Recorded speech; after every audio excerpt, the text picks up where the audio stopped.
இப்போ இருக்கிற சுச்சுவேஷன்ல எல்லாருமே உட்காந்து தான் வேலை பார்த்துக்கிட்டு இருக்கோம். அது சுச்சுவேஷன் சொல்றதை விட கட்டாயமாகி போச்சு. ஏன்னா பேங்க் எம்ப்ளாயி, சோசியல் மீடியாவில் வேலை பார்க்குறவங்க, இன்னும் சொல்ல போனால் ஐடி தான் ரொம்ப முக்கியமாக எல்லாருமே உட்காந்து வேலை பார்த்துக்கிட்டு இருக்காங்க.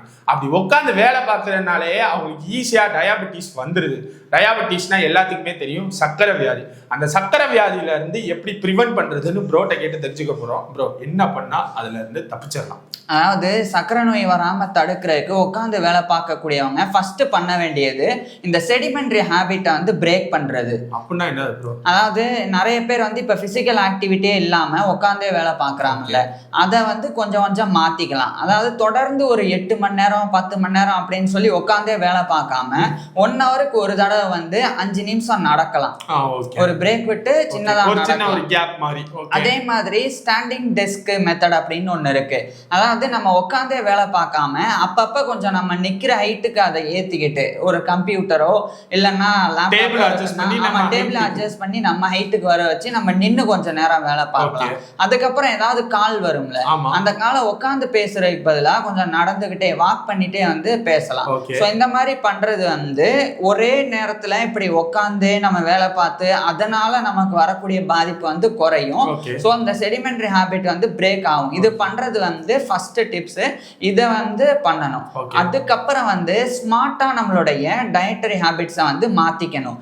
அப்படின்னா இப்ப நம்ம வந்து நிறைய என்ன பண்ணுவாங்க, ஐடி எம்ப்ளாயிஸோ இல்ல பேங்க்லயே ஒர்க் பண்ணும்போது அவங்களுக்கு வந்து மென்டல் ஃபெட்டிக் வரும், மனச்சோர்வு. அதாவது மனச்சோர்வுன்னா இப்ப ரொம்ப நேரம் ஒரு விஷயத்தை வந்து நம்மளால ஃபோக்கஸ் பண்ணி கிட்டத்தட்ட ஒரு 1.5 மணி நேரத்துக்கு மேல பண்ண முடியாது. ஆனா எம்ப்ளாயிஸ் வந்து 8 மணி நேரத்துக்கு மேல வந்து ஒரே இடத்துல உட்காந்து அதை பார்த்துக்கிட்டே அதே ஒர்க்லயே இருக்கிறாங்க. என்ன கொஞ்ச நேரம் வந்து ரெஸ்ட் ரூம் போறதுக்கு போவாங்க, சாப்பிடுறதுக்கு, அவ்வளவுதான். மற்றபடி ஃபுல்லா வந்து கம்ப்யூட்டர்லயே இருப்பாங்க. இப்படி இருக்கிறனால என்ன பிரச்சனை நடக்கும்னா அவங்களுடைய மூளை வந்து கொஞ்ச நேரத்திலேயே சோர்வடைஞ்சிரும். ஆனா அதை அவங்க எப்படி நினைப்பாங்கன்னா உடல் சோர்வடைஞ்சிருச்சுன்னு நினைப்பாங்க. ஸோ அது பிசிக்கலா நமக்கு டயர்டா இருக்குன்னு நினைச்சு காஃபி குடிக்கிறது, டீ குடிக்கிறது, அதுக்கப்புறம் பிஸ்கெட்டு, அதே மாதிரி சிப்ஸ், இந்த மாதிரியான விஷயங்கள் எல்லாமே வந்து எடுத்துக்கிறது. இது எடுத்துக்கிட்டா இது டிஸ்அட்வான்டேஜ் தானே ப்ரோ? ஆமா, இப்படி பண்றனாலதான் டிஸ்அட்வான்டேஜ். ஏன்னா இவங்க இது பிசிக்கல் டயர்டுன்னு நினைச்சு இதை எடுக்கிறனால இம்மீடியட்டா வந்து ஒரு டெம்பரவரி ரிலீஃப் வந்து கிடைக்கும். அதாவது மூளை வந்து டெம்பரவரியா வந்து சுறுசுறுப்பாகும். உதாரணத்துக்கு காஃபி டீ குடிக்கிறனால, பிஸ்கெட் சாப்பிட்றனால, இந்த மாதிரி நாளெல்லாம். ஆனா உண்மை என்னன்னா அது உண்மையிலே வந்து மென்டல் ஃபெட்டிக் தான் அப்படின்றத புரிஞ்சுக்காம இதை பண்றாங்க. ஏன்னா உட்காந்தே வேலை பார்க்கும்போது எப்படி உடல் சோர்வு வரும்? உட்காந்தே வேலை பார்த்தா உடல் சோர்வு வராது. ஏன்னா உட்காந்தே வேலை பார்க்கல நமக்கு கை மட்டும்தான் மவுஸ் இல்ல கண்ணு தான் போகும். நம்ம என்ன மூளையா தூக்க போறோம்? ஆனாலும் நமக்கு ஏன் அந்த டயர்ட் ஆகுதுன்னா அது மென்டல் ஃபெட்டிக் தான். அது நம்மளே அப்படி பண்ணிக்கிறதுனால அப்படி ஆகுது. நம்மளே மைண்ட் செட் பண்ணிக்கிறோம். நம்ம வேலை பார்க்குறோம், ரொம்ப வேலை பார்த்துட்டா கண்டிப்பா. ஸோ அதுலயே நம்ம வந்து ஃபோக்கஸ் பண்றதுனால இது நடக்குது. அப்ப இதை தடுக்கிறதுக்கு என்ன பண்ணலாம்னா, இப்ப நீங்க வந்து காஃபி டீ எல்லாம் குடிக்கும் போது அதுலயே சுகர் இருக்கு, பிளஸ் அந்த பிஸ்கெட் சிப்ஸ்லயும் இருக்கு. அதை சாப்பிட்டுட்டு நீங்க வந்து ஒர்க் பண்ண போறதும் கிடையாது, அதாவது நடக்க போறதோ வேற எதுவும் கிடையாது, ஒரே இடத்துல உட்கார போறீங்க. அப்ப ஆட்டோமேட்டிக்கா சர்க்கரை அளவு அதிகரிக்க தான் செய்யும். ஸோ இதுக்கு நான் ஒரு சின்ன விஷயம் சொல்வேன்னா, பிளாக் காஃபி, பிளாக் டீ எடுக்கலாம், ஆனா சுகர் சேர்க்காம எடுத்துக்கலாம். அதை எப்படியாவது குடிச்சே ஆகணும் அப்படின்றவங்களுக்கு அது மூளை அப்போதைக்கு வந்து சுறுசுறுப்பை கொடுக்கும். இப்போ எனக்கு இதுல ஒரு சந்தேகம். இப்போ நீங்க சொன்னீங்கல்ல, இப்போ ஒரு சில பேர் வந்து ஒரு டீயோ ஒரு காஃபியோ அந்த நீங்க சொன்ன பிளாக் டீ வந்து அவங்களுக்கு குடிச்சா ஒரு குடிச்ச மாதிரியே இல்லாத ஒரு சாட்டிஸ்ஃபேக்ஷன் இருக்குன்னு வச்சுக்கிறோம். அவங்க நார்மல் டீ நார்மல் காஃபி குடிச்சிட்டு மார்னிங் ஒரு வாக்கிங்கோ ஒரு ஜாக்கிங்கோ போயிட்டுறாங்க. ஆனா மதியம் வந்து இங்க, அதாவது மதியம் இல்ல காலையில ஆபீஸ்ல வந்து உட்காந்து தான் வேலை பார்க்குறாங்க. இது பேலன்ஸ் ஆகுமா ஆகாதா? இது ஓரளவு கண்டிப்பா பேலன்ஸ் ஆகும். இது எப்படி அப்படின்றத அடுத்தடுத்து சொல்றேன். ஃபர்ஸ்ட் நம்ம வந்து பிளாக் டீ பிளாக் காஃபி குடிக்கிறது ரொம்ப நல்லது. அதாவது சர்க்கரை போட்டு குடிக்கிறது பாலோட சேர்த்து அதை கம்பேர் பண்ணும்போது இது நல்லது.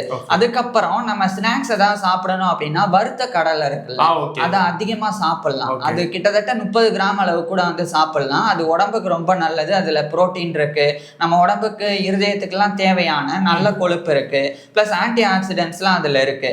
அது வந்து ஃபைபரும் அந்த கடலையில இருக்கு. அப்ப என்ன நடக்கும்னா நம்ம அந்த கடலையை வந்து சாப்பிடும்போது ரெண்டு நல்ல விஷயம். ஒண்ணு, நம்மளுடைய ரத்தத்துல இருக்கக்கூடிய சர்க்கரையை கட்டுப்படுத்தக்கூடிய தன்மையை ஃபைபரும் கொண்டு இருக்கு, நார் சத்து, அது அந்த கடலையில இருக்கு. அது மட்டும் இல்லாம கூடுதலா அந்த வந்து சாப்பிடும்போது நமக்கு வயிறு நிறைஞ்ச அந்த ஒரு தன்மையை கொடுக்கும். அப்ப நம்ம சிப்ஸ் பிஸ்கெட்டுக்கு பதிலா வறுத்த கடலை, அதுக்கப்புறம் வந்து சுண்டல், இந்த மாதிரியான விஷயங்கள் எடுத்துக்கலாம். இப்போ கடலை சாப்பிட்டா வயிற்று இது நிறைச்சது சொல்றீங்க, கடலை அதிகமா சாப்பிட்டா வயிறு வலின்னு சொல்லுவாங்கல்ல, அது என்ன ப்ரோ? வயிறு வலி அப்படின்னு சொல்றது வந்து எதை வச்சுன்னா, சில பேருக்கு வந்து டைஜஸ்டிவ் ப்ராப்ளம் இருக்கும் ஆரம்பத்திலே. அவங்களுக்கு வந்து கடலை மட்டும் கிடையாது, வேற ஏதாவது கொஞ்சம் செரிமானம் ஆகுறதுக்கு கஷ்டமா இருக்கக்கூடிய எந்த உணவை சாப்பிட்டா கூட அந்த வயிறு உப்புசம், அந்த ப்ளோட்டிங் அப்படின்றது வரும் தான். ஸோ அவங்க வந்து அதுக்கு பதிலாக வேற ஏதாவது காய்கறிகள் இந்த மாதிரி எடுத்துக்கலாம். அதாவது நம்ம ஒரு விஷயத்தை புரிஞ்சுக்கணும், நமக்கு சுகர் வரணும் இந்த மாதிரி உட்காந்து வேலை பார்த்தா. அப்போ வரக்கூடாதுன்னா இந்த பிஸ்கெட்டு சிப்ஸ் இதை அவாய்ட் பண்ணணும். அவாய்ட் பண்ணால் நம்மளால சாப்பிடாம இருக்க முடியல, ஏதாவது சாப்பிடணும்னு தோணுது, அதுக்கு வறுத்த கடலை வந்து எடுத்துக்கலாம். நீங்கள் வெறும் 30 கிராம் அளவுக்கு எடுத்துக்கும் போது டைஜஸ்டிவ் ப்ராப்ளமும் அந்த அளவுக்கு வராது. ஏன்னா அதில் ஃபைபரும் இருக்கிறனால அது பெரிய ஒரு பாதிப்பெல்லாம் ஏற்படுத்தாது. ஸோ அதை வந்து எடுத்துக்கலாம். எப்போ அது வந்து பிரச்சனை உள்ளவங்களுக்கு அதிக பிரச்சனை ஆகும்னா 100 கிராமுக்கு மேலே எடுக்கிறது. ஸோ அந்த மாதிரி அளவுக்கு அதிகமாக சாப்பிடும்போது தான். நான் சொல்றது, நீங்கள் வேலை பார்த்துட்டே இருக்கீங்க, ஏதோ ஒன்று சாப்பிடணும்னு தோணுது, அப்போ இந்த வறுத்த கடலையை ஒரு டப்பால போட்டு நீங்கள் எடுத்துட்டு வந்துட்டீங்கன்னா ஒரு 4-5 எடுத்து அப்பப்போ சாப்பிட்டுக்கலாம். ஸோ அந்த மாதிரி பண்ணும்போது கண்டிப்பாக டைஜஸ்டிவ் ப்ராப்ளம் வந்து இருக்கிறவங்களுக்கு கூட இந்த பிரச்சனை வந்து இதனால வராது. ஸோ இதை வந்து பண்ணணும். ஏதாவது இதில் உங்களுக்கு சந்தேகம்? அடுத்து வந்து ஸ்ட்ரெஸ் மேனேஜ்மெண்ட். இப்ப பொதுவா உட்காந்தே வேலை பார்க்கறவங்களுக்கு கார்டிசோல் அப்படின்ற ஹார்மோன் சுரக்கும். ஏன்னா மூளை வந்து உட்காந்தே வேலை பார்க்கும்போது அதை வந்து ஆபத்தானது அப்படின்னு சொல்லி நினைக்குது. ஸோ நமக்கு ஸ்ட்ரெஸ்ஸும் வரும், ஏன்னா அடுத்தடுத்து நிறைய ப்ராஜெக்ட் வந்துட்டே இருக்கும், இதை முடிச்சா அதை வந்துகிட்டே இருக்கும். அந்த பயத்திலேயே வந்து உங்களுக்கு கார்டிசோல் ஹார்மோனை மூளை சுரக்க வைக்கும். இந்த கார்டிசோல் என்ன பண்ணும்னா நம்ம கல்லீரல்ல இருக்கக்கூடிய கிளைகோஜன் அப்படின்ற ஒரு விஷயம், அதை போய் தூண்டி விட்டு அதை குளுக்கோஸா மாத்தி விட்டுரும், சர்க்கரையா மாத்திரும். அது ரத்தத்துல வந்து சர்க்கரை அளவை அதிகரிக்க செஞ்சிரும். ஸோ இப்படிதான் அந்த ஸ்ட்ரெஸ் ஹார்மோன் வந்து, அதாவது இந்த கார்டிசோல் அப்படின்ற ஸ்ட்ரெஸ் ஹார்மோன் ரத்தத்துல சர்க்கரை அளவை அதிகரிக்குது. அப்ப நம்ம ஸ்ட்ரெஸ் ஆகாம இருந்தாலே இந்த கார்டிசோல் அப்படின்ற ஹார்மோன் வந்து சுரக்காம இருந்துரும். ஸ்ட்ரெஸ் ஆகாம இருக்கிறதுக்கு ஒரு விஷயம் பண்ணலாம், உட்கார்ந்து மேனிக்கே பண்றதுக்கு பிரீத்திங் எக்ஸசைஸ் வந்து பண்ணலாம். மூச்சு பயிற்சி. ஆமா, அது டீப் பிரீத்திங்னு ஒண்ணு இருக்கு. என்னன்னா ஒரு 2 நிமிஷம் வரைக்கும் நல்லா மூச்சை மெல்ல இழுத்து அதுக்கப்புறம் மெல்ல மூச்சை வந்து வெளியிடலாம். 2 நிமிஷம். ஆமா, 2 நிமிஷத்துக்கு. இப்ப நீங்க வந்து பயங்கரமா ஸ்ட்ரெஸ்ஸா ஃபீல் பண்றீங்க, உங்களுக்கே தெரியுது அடுத்தடுத்து நிறைய வேலை இருக்கு, என்ன பண்றதுன்னே தெரியல. அந்த சமயம் நீங்க உட்கார்ந்த மேனிக்கே நல்லா டீப் பிரெத், வேற எதையுமே வந்து கவனிக்காம உங்க மூச்சை மட்டும் கவனிக்கணும். ஸோ அந்த மாதிரி 2 நிமிஷம் பண்ணும்போது உங்களுடைய உடம்புல இருக்கக்கூடிய வேகஸ் நர்வ் அப்படின்ற நரம்பு தூண்டப்படும். அது தூண்டப்பட்ட என்ன ஆகும்னா மூளைக்கு ஒரு சிக்னல் போகும், இப்போ இவன் அதாவது இப்போ இவர் வந்து ரிலாக்ஸாக தான் இருக்கான் அப்படின்னு அந்த ஒரு சிக்னல் போகும். போன உடனே ஸ்ட்ரெஸ் ஹார்மோனை மூளை வந்து சுரக்காது. அதனால உங்களுக்கு ஸ்ட்ரெஸ் ஹார்மோன் வந்து உடம்புல வந்து அந்த சர்க்கரை அளவு அதிகரிக்காம தடுக்கப்படும். ஸோ இதை வந்து பண்ணணும். அதுக்கப்புறம் இப்போ இதுல நீங்க சொன்னீங்கல்ல, அந்த மூச்சு பயிற்சி பண்ணல அமைதியா இருக்கணும்ன்றது, அதுவே இங்க பாதி பேருக்கு மைண்டை கண்ட்ரோல் பண்ண முடியலை. இப்போ நம்ம கண்ணை மூடிட்டு உட்கார்ந்தோம்னா ஐயோ அடுத்து இந்த வேலை அந்த வேலைன்ற மைண்ட் செட்டுக்கே தானே நம்ம போறோம். ஆமா, அந்த மைண்ட் செட்டை வந்து ஆரம்பத்துல கண்ட்ரோல் பண்றது கஷ்டமா இருக்கும். ஆனா பிராக்டிஸ் வந்து உங்களை வந்து ஒரு நல்ல ஒரு ட்ரைனரா கூட மாத்திரும். நீங்க மத்தவங்களுக்கு கற்பிக்கக்கூடிய அளவுக்கு கூட போயிடலாம். ஸோ எல்லாருமே வந்து எடுத்த உடனே இன்னைக்கு மூச்சு பயிற்சி பண்ணா எந்த கவனமும் இல்லாம பண்ண முடியும் அப்படின்லாம் கிடையாது. எல்லாருக்குமே தடுமாற்றம் இருக்கும், கஷ்டம் இருக்கும். ஆனா போக போக அது உங்களுடைய உடல் பழகிரும். ஸோ நான் ரொம்ப கஷ்டப்பட்டு ஃபோக்கஸ் பண்ணலாம் சொல்லல, உங்களுடைய மூச்சை 2 நிமிஷம் தான் கவனிக்க சொல்றேன். 2 நிமிஷம் நீங்க உங்களுடைய மூச்சை கவனிக்கும் போது அந்த வேகஸ் நர்வ் தூண்டப்பட்டு நீங்க வந்து ரிலாக்ஸ் ஆயிருவீங்க. இப்ப இது ஓகே, அந்த சாப்பாடுல கேட்டீங்களா சந்தேகம் இருக்கான்ட்டு, எனக்கு இப்ப சந்தேகம் இருக்கு. சொல்லுங்க. அந்த கடலை சாப்பிடுறது ஓகே, கடலை மிட்டாய், கொக்கோ மிட்டாய் இதெல்லாம் சாப்பிடலாமா? கடலை மிட்டாயிலையும் உங்களுக்கு வந்து சுகர் இருக்குது, பட் அதுல ஒயிட் சுகர் இல்லையில. ஒயிட் சுகருக்கும் இந்த மண்டவெல்லம், நாட்டு சர்க்கரை இதுக்கும் பெரிய டிஃபரெண்ட் எல்லாம் இல்லை. ரெண்டுத்துலயுமே கலோரிஸ் அளவுலாம் ஒண்ணுதான். ஸோ அதனால இது வந்து ஒரு மித்து. அதாவது அந்த காலத்துல இருந்தே ஆமா, நாட்டு சர்க்கரை சாப்பிட்டா வந்து சர்க்கரை வியாதி வராது அப்படின்னு சொல்றதெல்லாம் மித்து தான். ஒயிட் சுகர் அதே மாதிரி நாட்டு சர்க்கரை எல்லாமே வந்து செயற்கையா பண்றதுதான். ஃப்ரூட்ஸ் எடுத்துக்கலாமா? கண்டிப்பா எடுத்துக்கலாம். நீங்க வந்து ஆப்பிள், கொய்யாப்பழம், அதுக்கப்புறம் வந்து வாழைப்பழம் இதெல்லாம் வந்து உங்களுடைய லஞ்ச் பேக்லயே வச்சுட்டு வந்துடலாம். ஏதாவது இனிப்பாதான் சாப்பிடணும்னு தோணுதா அப்ப அதை எடுத்துக்கலாம். அதே மாதிரி பழச்சாறு, அதுல சர்க்கரை போடாம அதுல இருக்கிற நேச்சுரல் சுகரை வந்து நீங்க டீ காஃபிக்கு பதிலா எடுத்துக்கலாம். இதுல இன்னும் ஒண்ணு லாஸ்டா அடுத்து சாப்பாடுன்றதுனால நட்ஸ் இருக்குல்ல, ஆமா அந்த சைடு எப்படி கண்டிப்பா எடுத்துக்கலாம். அதுவும் வந்து உடம்புக்கு ரொம்ப நல்லதுதான். சோ இதெல்லாமே வந்து உங்களுக்கு நீங்க வந்து நட்ஸ் எடுத்துக்கிறது, உதாரணத்துக்கு பாதாம், அதுக்கப்புறம் வால்நட்டு இதெல்லாம் கூட நீங்க டப்பால போட்டு வந்துடலாம். கொஞ்ச நேரம் கடலை, அதுக்கப்புறம் போர் அடிக்குது இல்ல ஒர்க் பண்ணும்போது டயர்டா இருக்குன்னா பாதாம், இந்த மாதிரிலாம் எடுத்துக்கிறது உங்க உடல் ஆரோக்கியமும் வந்து மேம்படும், சர்க்கரை வியாதியும் வராம தடுக்கிறதுக்கு இது உதவியா இருக்கும். அதுக்கப்புறம் வந்து ஸ்லீப். இப்ப இருக்கிற காலகட்டத்துல குவாலிட்டியான ஸ்லீப் வந்து யாருக்குமே கிடைக்கிறது இல்ல. ஒரு முறையான தூக்கத்தை யாருமே தூங்குறது இல்ல. முறையான ஸ்லீப் என்னன்னு சொல்லிருங்க. ஏன்னா இங்க முறையான ஸ்லீப் எதுன்னு இங்க பாதி பேர் தெரியாம இருக்கு. முறையான ஸ்லீப் என்னன்னா, இப்ப நீங்க 10 மணிக்கு தூங்குறீங்க, காலையில 6 மணிக்கு எந்திரிக்கிறீங்க, ஒரு 8 மணி நேரம் தூக்கம் கிடைச்சிருக்குன்னா இது முறையான தூக்கம் கிடையாது. முறையான தூக்கம்னா என்னன்னா ஆழமா வந்து தூங்குறது. நீங்க தூங்கும் போது பெருசா எந்த கனவும் வராம எந்த ஒரு விஷயமும் இருக்காம தூங்கி எந்திரிக்கும் போது டயர்டாவே இருக்கக்கூடாது. அடுத்து நம்ம வந்து ஆக்டிவா இருக்கணும் தான் தோணணுமே ஒழிய எந்திரிக்கும் போதே எந்திரிக்கணுமா அப்படின்ற எண்ணம் வர்றது, வேலைக்கு போகணுமா அப்படின்னு யோசிக்கிறது, அந்த மாதிரிலாம் இருந்தது அப்படின்னா அப்ப அது நீங்க முறையா ஆழமா தூங்கல அப்படின்னு அர்த்தம். ஆழமா தூங்கி கனவு வராம இருந்து ஆனா காலையில எந்திரிக்கணுமா ஐயோ அப்படின்னு இருந்து வேலைக்கு போகணுமான்ற ஒரு சகிப்புத்தன்மை இருந்தால் இது என்ன காரணம்? இது என்னன்னா ஆக்குபேஷனல் பேர்ன் அவுட்ல வந்துடும். அதாவது அவங்களுடைய வேலையை அவங்க வெறுக்கிறாங்க முழுசா அப்படின்னு அர்த்தமாயிரும். உங்களுக்கு டயர்டா இல்ல தூங்கி எந்திரிக்கும் போது, வேலைக்கு போகணுமா அப்படின்ற எண்ணம் தான் மட்டும்தான் இருக்கு அப்படின்னா அப்ப நீங்க நல்லா தான் தூங்கி இருக்கீங்க அப்படின்னு அர்த்தம். டயர்டா இருந்தா நல்லா தூங்கல அப்படின்னு அர்த்தம். ஆழமான தூக்கம், அதாவது நீங்க தூங்குறீங்க அது மேலோட்டமான தூக்கம் தான். ஆழமான தூக்கம் அப்படின்றது டீப்பா வந்து நீங்க ஸ்லீப்புக்குள்ள போய் இப்ப நம்ம வந்து இது எப்ப உணரலாம்னா பயங்கரமா நம்ம ஒரு டூர் போறோம் இல்லைன்னா ஒரு பார்ட்டிக்கு போறோம், பயங்கரமா ஒரு நாள் ஃபுல்லா டயர்டா இருப்போம். அப்ப போன் யூஸ் பண்ண கூட மைண்ட் வராது. வந்த உடனே நம்ம ட்ரெஸ்ஸை கூட கலட்டாம அப்படியே படுத்துருவோம். அப்ப படுக்கிறது தான் ஆழமான தூக்கத்தை கொடுக்கும். அப்ப நீங்க காலையில எந்திரிச்சா பயங்கர ஃப்ரெஷ்ஷா இருக்கும்.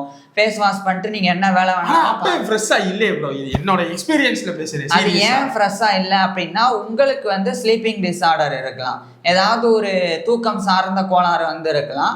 அதை வந்து மாத்திக்கிறதுக்கு நிறைய டிப்ஸ் இருக்கு. அதை வந்து நம்ம வருங்காலத்துல அடுத்தடுத்து கண்டிப்பா வரும், வெயிட் பண்ணுங்க. ஓகே ப்ரோ, இப்ப சொல்லுங்க ப்ரோ. இப்ப வந்து ஸ்லீப் அப்படின்றது சில பேர் வந்து காலையில தான் வந்து தூங்குவாங்க, நைட்டு வந்து வேலை பார்ப்பாங்க, இதனாலயே டயபெட்டிஸ் வரும். இப்ப இதை தடுக்கிறதுக்கு வேற வழி இல்ல, நைட் ஷிஃப்ட் தான் பார்க்கணும் அப்படின்றவங்களுக்கு ஒரு டிப்ஸ் என்னன்னா, இப்ப நம்ம வந்து காலையில தூங்கணும் அப்படின்னா உங்களுடைய மூளைக்கு நீங்க தூங்க போறீங்க அப்படின்ற சிக்னலை முதல்ல கொடுக்கணும். அப்பதான் மெலோட்டோனின் அப்படின்ற ஹார்மோன் சுரக்கும். எப்படின்னு சொல்றேன். இப்ப நம்மளுடைய மூளை பரிணாம வளர்ச்சியில அந்த காலத்துல இருந்தே எப்படி யோசிக்கும்னா, பகல்ல வெளிச்சம் இருக்கும்போது வேலை பார்க்கணும், இரவு நேரத்துல வெளிச்சம் இல்லாதப்போ நம்ம தூங்கணும் அப்படின்றத நம்ம மூளை வந்து புரிஞ்சு வச்சிருக்கு. சோ நம்மளுடைய மரபணுக்கள்ல அது வந்து பதிவாயிருக்கு. அப்ப நம்ம வந்து வெளிச்சம் இருக்கும்போது நம்ம வந்து ஆனா தூங்கணுமேன்னு காலையில தூங்கும் போது என்ன நடக்கும்னா முழுமையான தூக்கம் வராது, அடிக்கடி டிஸ்டர்பன்ஸ் இருக்கும், அடிக்கடி எந்திரிப்பாங்க, அதே மாதிரி சத்தம் கேட்டுக்கிட்டே இருக்கும். ஸோ இந்த மாதிரிலாம் நடக்கும். அதனாலேயே வந்து சரியான தூக்கம் இல்லாதனாலேயே டயபெட்டிஸ் வந்து வரும். ஏன்னா ஸ்ட்ரெஸ் ஹார்மோன் சுரக்கும் அதனால. ஸோ இந்த பிரச்சனை நடக்குதா, அப்போ இதை தடுக்கணும். அதுக்கு முக்கியமாக வந்து மூளையில இருந்து மெலோட்டோனின் அப்படின்ற ஹார்மோன் வந்து சுரக்கணும். ஏன்னா இந்த மெலோட்டோனின் அப்படின்ற ஹார்மோன் வந்து நமக்கு தூக்கத்தை கொடுக்கக்கூடியது. இந்த ஹார்மோன் வந்து முறையாக சுரந்தாதான் நம்ம வந்து டீப் ஸ்லீப்புக்கே போவோம். அப்போ இதை சுரக்க வைக்கிறதுக்கு என்ன பண்ணலாம்? முதல் விஷயம் வந்து உங்களுடைய அறையை வந்து இருட்டாக்கணும். இப்ப நீங்க காலையில தான் தூங்கி ஆகணும், நைட் ஒர்க் புரியுது. அந்த நைட் வந்து அந்த ரூமை வந்து ஃபுல்லா நைட் செட்டப் கொண்டு வந்துடணும், சத்தம் இல்லாத மாதிரி பாத்துக்கணும். இந்த 2 விஷயம் பண்ணணும். மூணாவது ரொம்ப முக்கியமான விஷயம் போனோ டிவியோ இதெல்லாம் வந்து 1 ஹவருக்கு தூங்க போற 1 ஹவருக்கு வந்து நீங்க அவாய்ட் பண்ணிடணும். அது முன்னாடி அதாவது நைட் ஷிஃப்ட் பாக்குறவங்களுக்கு மட்டும் இல்ல, பொதுவா தூங்குறவங்களே அதை அவாய்ட் பண்ணிடணும். ஸோ அப்படி பண்ணும்போது உங்க மூளை வந்து இப்ப நைட் ஆயிருச்சு அப்படின்னு புரிஞ்சுக்கிட்டு மெலோட்டனின் சுரக்கும். அப்போ உங்களுக்கு ஆழமான தூக்கம் வரும். அதுக்கப்புறம் நீங்க நைட் ஷிஃப்ட் போனா கூட உங்களுக்கு பெரிய பிரச்சனை இருக்காது. இது fourth. ஆமா, இதுக்கப்புறம் கடைசியா நம்ம பண்ண வேண்டியதுதான் ரெகுலர் பிசிக்கல் எக்ஸசைஸ். நீங்க அப்ப கேட்டீங்க காலையில வந்து நம்ம வந்து எக்ஸசைஸ் பண்ணிட்டு மதியம் அந்த மாதிரி சாப்பிடலாமான்னு. இது கண்டிப்பா உதவும். நீங்க வந்து காலையில எந்திரிச்ச உடனே இல்லைன்னா நேரம் கிடைக்கும் போது ஒரு 1/2 hour டெய்லி வந்து பிரிஸ்கா வந்து வாக் பண்ணணும். சும்மா ஏனோ தானே ஏதோ யோசிச்சுக்கிட்டே அப்படி நடக்காம நம்ம நடக்கிறோம் அப்படின்றத உணர்ந்து நல்லா கையை காலம் ஆட்டி வேகமா பிரிஸ்கா வந்து நடக்கணும். ஸோ அப்படி பண்ணும்போது உங்களுடைய செல்ஸ் எல்லாம் ஆக்டிவேட் ஆகும். இன்னொரு பக்கம் வந்து உங்களுடைய கலோரிஸ் வந்து பர்ன் ஆகும். ஸோ இதெல்லாம் வந்து உங்களுக்கு வந்து ரொம்ப உதவியா இருக்கும். இப்போ நான் சொன்ன இந்த 5 விஷயங்கள் இருக்குல்ல, இது எல்லாத்தையுமே வந்து கரெக்டா ஃபாலோ பண்ணாலே நீங்க உட்காந்தே வேலை பார்க்குறவங்களா இருந்தாலும் சரி, இல்லைன்னா நீங்க வந்து படுத்துட்டு வேலை பார்க்குறவங்களா இருந்தாலும் சரி, வேலை பார்க்கலனாலும் சரி. ஆமா, இதுல இருந்து நீங்க வந்து இந்த டயபெட்டிஸ் அப்படிங்கிற பெரிய விஷயத்துல இருந்து பாதிக்கப்படாம நீங்க வந்து தப்பிச்சிடலாம். டயபெட்டிஸை நீங்க தவிர்த்திடலாம். சோ டயபெட்டிஸ்ல யாருக்காச்சும் மைண்ட் செட் வரும், நம்ம உட்காந்தே வேலை பார்க்குறோம், நம்ம எப்படி சுகருக்கு அது வந்துருமோ வியாதி வந்துருமோன்ற பயம் இருக்கும். ஸோ அவங்களுக்கு இந்த வீடியோ கண்டிப்பா யூஸ்ஃபுல்லா இருக்கும். ஸோ நம்ம சொன்னதை அப்படியே ஃபாலோ பண்ணுங்க. உங்களுக்கு ஒரு சில டிப்ஸ் இருக்கலாம், அதை நீங்க கீழே கமெண்ட் பண்ணுங்க. ப்ரோ அதை சொல்லுங்க. ஒரே ஒரு முக்கியமான விஷயம், நான் இப்ப சொன்னது எதுவுமே வந்து மெடிக்கல் அட்வைஸ் கிடையாது. இதெல்லாமே சயின்டிபிக் ஃபேக்ட் தான், அறிவியல் பூர்வமா நிரூபிக்கப்பட்ட விஷயங்களை தான் சொல்லியிருக்கேன். ஸோ இதை பண்ணணுமா பண்ணக்கூடாதா, நான் டாக்டரா சைக்காலஜிஸ்டா அந்த மாதிரி யோசிக்காம இப்ப நான் சொன்னது எல்லாமே வந்து கரெக்டா இருக்கா அப்படின்னு நீங்களும் வந்து கிராஸ் வெரிஃபை பண்ணுங்க. ஆமா, எது உங்களுக்கு வந்து தப்பா இருக்கு அப்படின்னு பண்ணாலும் நீங்க ஆர்கியூ பண்ணலாம். நீங்க வந்து ஆரோக்கியமான உங்களுடைய விமர்சனங்கள் வந்து வரவேற்கப்படுது. நீங்க விமர்சனம் பண்ணி ஏதாவது கேள்வி கேட்டாதான் உங்களுக்கு ஒரு கிளியரன்ஸ் வரும். நான் கண்டிப்பா வந்து பதில் சொல்றேன். கண்டிப்பா அதே மாதிரி சொல்லியிருந்தோம். ஏதாச்சும் உங்களுக்கு ஒரு சில கொஸ்டின்ஸ் இருக்கும், அதை வந்து கீழே கமெண்ட் பண்ணுங்கன்னு சொல்லி. ஸோ கமெண்ட் பண்ணுங்க. அடுத்த வீடியோல வந்து நம்ம உங்களை பார்க்குறோம். தேங்க்யூ.